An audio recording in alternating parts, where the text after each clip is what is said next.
Bonjour, je suis ravie de vous retrouver sur Voyage à travers les mots.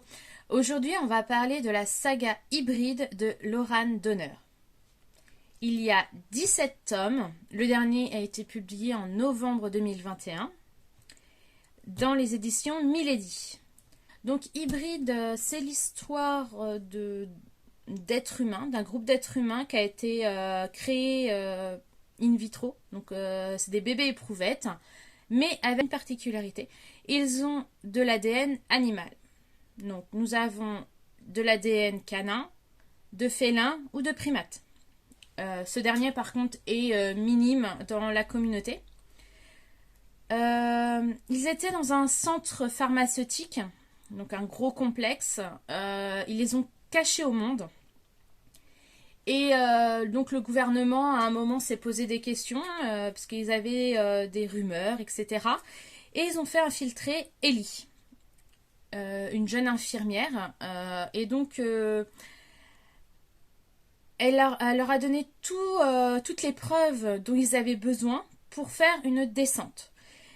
Pour pouvoir sauver ces pauvres gens qui étaient utilisés à des fins militaires, de tests, pour des médicaments pour le sport et autres. Donc, il arrivait le moment où on les a sauvés. Qu'une partie, parce qu'en fait, c'est à ce moment-là qu'ils ont découvert qu'il y avait d'autres centres. Et justement, ça va être un point crucial justement dans tous les hybrides, parce qu'en fait ils vont faire tout ce qu'ils peuvent pour retrouver les leurs, parce que c'est leur communauté, c'est une famille. Ils n'ont pas de famille, ils n'ont pas de parents, ils savent pas ce que c'est. Donc en fait c'est eux qui font leur famille. Le président, pour s'amender de leur enfermement, parce qu'ils étaient dans des cages, eh bien leur donne un complexe, un terrain qui devait être utilisé à des fins militaires. C'était un futur centre militaire pour qu'ils qu'ils vivent comme des êtres humains. Bien sûr, il y a des humains contre, il y a des humains pour. Hein, on connaît l'humain, hein, on en est quoi.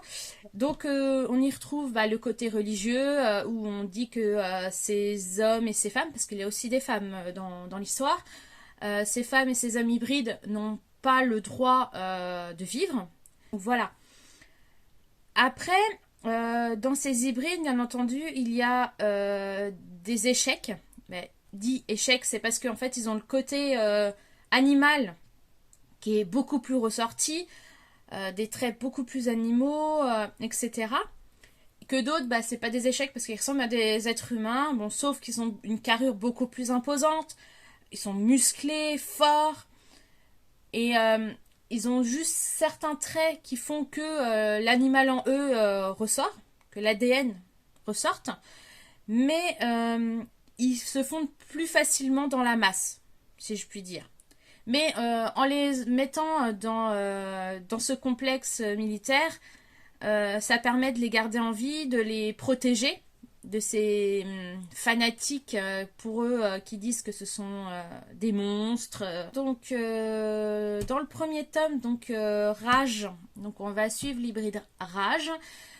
Ellie, que je vous ai présenté précédemment, c'est elle qui va tout faire pour les aider à sortir de là, qui va être un pion, parce que c'est un pion parce qu'il n'y a pas que elle qui va permettre ce sauvetage. Donc il va se passer un moment traumatisant pour Rage à l'intérieur du centre pharmaceutique, qui va faire que malheureusement c'est Rage qui va être accusé de l'assassinat d'un de ses geôliers, mais dans un sens elle le fait, c'est pour le protéger. Donc quand ils sont tous sauvés, qu'ils arrivent à ce centre, à ce complexe militaire, eh bien elle a demandé à être mutée dans ce complexe pour être là. Elle était là pour les sauver et elle veut continuer à les sauver. Quand elle va être présentée aux hybrides, Raj va la reconnaître avec son odeur, ainsi que bon, son faciès, mais au départ c'est à l'odeur. Et il va la plaquer contre une table, quasiment à vouloir la tuer. Parce que pour lui, il a été comment dire, maltraité après ce meurtre. Et donc, bah, il en a gardé des séquelles et c'est de sa faute à elle pour lui. Mais après, il ne connaît pas l'envers du décor. Il ne sait pas à cet instant que c'est grâce à Ellie que toute la communauté a réussi à sortir de cet enfer. Et donc, en fait, il veut lui faire payer tout ce qu'il a subi. Au départ, c'est vraiment du côté méchant, etc. Parce que même Ellie, en fait, quand elle arrive, parce qu'elle va vivre avec les femmes hybrides, les quelques femmes hybrides qu'ils ont pu sortir, ça va être compliqué au départ, parce que c'est elle qui en a la charge. Et pour elle, étant donné que c'est un être humain, elles ne lui font pas confiance. Et c'est totalement normal. Quand vous avez été enfermé pendant des années, que c'est des humains qui vous ont traité comme des animaux, vous ont fait des tests, etc., eh bien, ils n'arrivent pas à lui faire confiance. Et c'est totalement normal. Mais après, en fait, en suivant chaque aventure, parce qu'on commence par Rage, après la Slade, et en fait, on retrouve de l'humour. On rigole par moment parce que là, il y a des répliques qu'on se dit, mais oui, ils cherchent pas midi à 14h. Ils ont quelque chose à dire, ils le disent pour le final. C'est pas content, c'est la même chose. Et c'est ça qui est intéressant. On y retrouve le côté... bon, il y a le côté olé olé parce que bon, bah, c'est du bitlit. Bon, certes, là, du bitlit, on n'en retrouve pas. Mais c'est olé olé par moment. C'est cru. Il y a des mots vraiment crus, hein, voilà. Et c'est pas à mettre dans toutes les mains. Mais franchement, je vous conseille de le lire. Bah, commencez par Rage, parce que franchement, c'est addictif.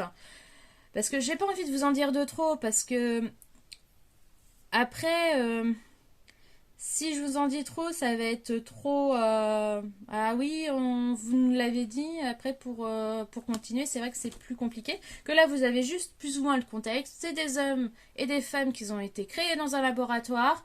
Ils ont de l'ADN animal, qui soit canin, félin ou primate. On va découvrir d'autres choses à l'intérieur, bien entendu, parce que ça a été très tordu par moment. Et c'est ça qui est intéressant, c'est parce que à chaque histoire, il y a un petit truc supplémentaire, même pour certains, parce que j'ai lu des commentaires d'autres lecteurs qui trouvaient que oui, ça passe le temps, de l'un à l'autre, bah, c'est toujours plus ou moins la même trame. Moi, je trouve pas, parce qu'après les actions ne sont pas pareilles. Certes, la plupart du temps, c'est entre une femme humaine et un hybride. Et il y a tout un processus qui se met en place. Mais dans un sens, c'est vrai que ça peut rester un petit côté pour passer le temps, mais c'est tellement, en fait, on commence à lire et on lit, on ne s'arrête pas. C'est addictif. Et franchement, au départ, je l'avais acheté juste par curiosité. Parce que bon, bah, on m'avait dit que Milady, c'était un spécialiste de la bitlite et je voulais connaître ce que c'était de la bitlite. Alors que, apparemment, j'en avais déjà lu, mais j'avais pas compris j'avais pas compris le truc ou je sais pas. Mais maintenant que je me suis mis aux éditions Milady, j'en ai racheté d'autres que je vous en parlerai dans d'autres vidéos. Ça se lit assez facilement parce qu'en fait j'en ai acheté un, j'en ai acheté trois jusqu'à temps d'avoir jusqu'au 17e l'assaut. Donc pour moi c'est une lecture que on se fait assez facilement. Après le vocabulaire est facile. Après côté adulte c'est normal, il y a du cru. Mais c'est addictif. Pour moi, là, on commence le premier, on a envie de lire les autres. Après, chacun est libre d'avoir son opinion. Donc moi, je vous les recommande. Et je pense que je vais continuer sur cet auteur-là pour d'autres sagas. Je crois qu'il y a un autre qui s'appelle Vampire, Gargouille ou Grenouille, je sais plus. Mais justement, je vais suivre cet auteur-là parce que, appréciant cette saga-là, je pense que les autres vont me plaire.